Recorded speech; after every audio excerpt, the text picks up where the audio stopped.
Hey Heath. Hey Kevin. What are we talking about today? Look at these props. So we get a common question all the time when we go into a home and help someone out with a small project that's not even related. They have a switch somewhere where they have no idea where it goes. They swear it goes to nothing. They start flicking it, nothing happens. Nothing happens. No overheads, no nothing. Yeah, we have a switch. We don't know what it goes to. There's no overhead light. What could it possibly do? More times than not, we find it's a switched receptacle somewhere that they just don't even know they have. Switched receptacle. So if I've got a floor lamp in the corner of the room, sometimes I can actually turn that floor lamp on with the switch. That's what you're talking about. Yeah, so you want to be able to walk into a room and turn something on. So if you don't have an overhead light, usually a switch receptacle will be in there. You can turn the lamp on. And does this represent a switched receptacle? It does. We have the power actually coming into the receptacle first, like you typically have. We have our neutral coming up, going over to the receptacle.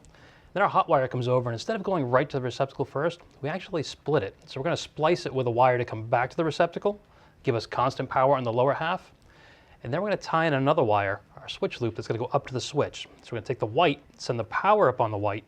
When you turn the switch on, it'll come back down the black, and that black goes to the top half of the receptacle, allowing it to be switched. So in that case, this neutral wire is actually carrying current. You've got a label to show it as being hot. Correct. So in order to identify it as an ungrounded conductor, you want to completely encompass it in tape or marker or something to identify it. It's no longer being used as a neutral. One thing that we run into with this, though, is they don't know where it is, or it doesn't work at all. Right. And the thing is, there's a little tab you have to break to actually make this work. So sometimes someone changes a device and they don't break the tab. Sometimes someone forgot. Show me where the tab is. Little brass tab right there. You actually want to split that. Never actually even noticed that tab there before. Yeah, and you normally wouldn't. So that means that you've got the power coming to this screw because you have the black wire. Correct. And then your other power wire, black wire, is going to that. Right. And with that tab, those two are connected. So it's the switch doesn't do any good. Right. And when you break that tab off, it breaks the link between these two. Making them two separate receptacles, essentially. If you don't do that, it doesn't do anything. So that's just a mock-up here. We got power to this right here? We have power. All right, so what can you prove to me that you're not... So let's try this one. We have the switch off. Go on the bottom receptacle, see it's constant. So this is my tester. And there you go. So that's always on no matter what's going on here. Doesn't change. Okay. Plug it in the top. And then if I were to go to the top, I would hope to see no power in the off position. Turn it on. Floor lamp goes on. Great. Floor lamp goes off. Broken tab, everything's wired correctly. Now this is wired the exact same way. Tab's not broken. I'm expecting to get power on the bottom. Switch is off. And then with the switch off, we would hope this is good. Doesn't make a difference. Ooh. So you're basically now sending power on both sides of that wire.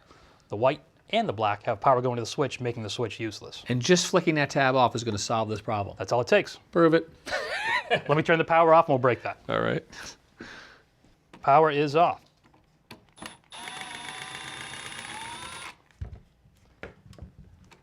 And we can see that that tab is still in place. Right.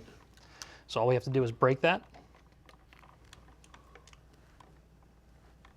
So this is a tab that's actually designed to be broken, right? So this isn't a hack. No, that's meant to come out to separate the two halves. So now you can see it's separate, and we'll simply put it back in. All right.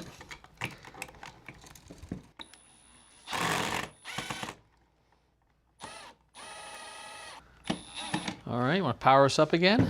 Turn the power on.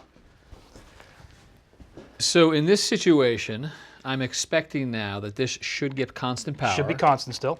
Which we've got, no matter what's going on with the switch. And hopefully no power to the top until we, you the man. That's all it is. That's all it is. So again, one of the more common questions we'll get, what does it do? Doesn't go anywhere. It probably does, and if someone changed the devices, they probably didn't see that tab that had to be broken. Very good. All right, great information. And now I need one of these. You took one last time. Thanks for watching. This Old House has got a video for just about every home improvement project, so be sure to check out the others. And if you like what you see, click on the subscribe button to make sure that you get our newest videos right in your feed.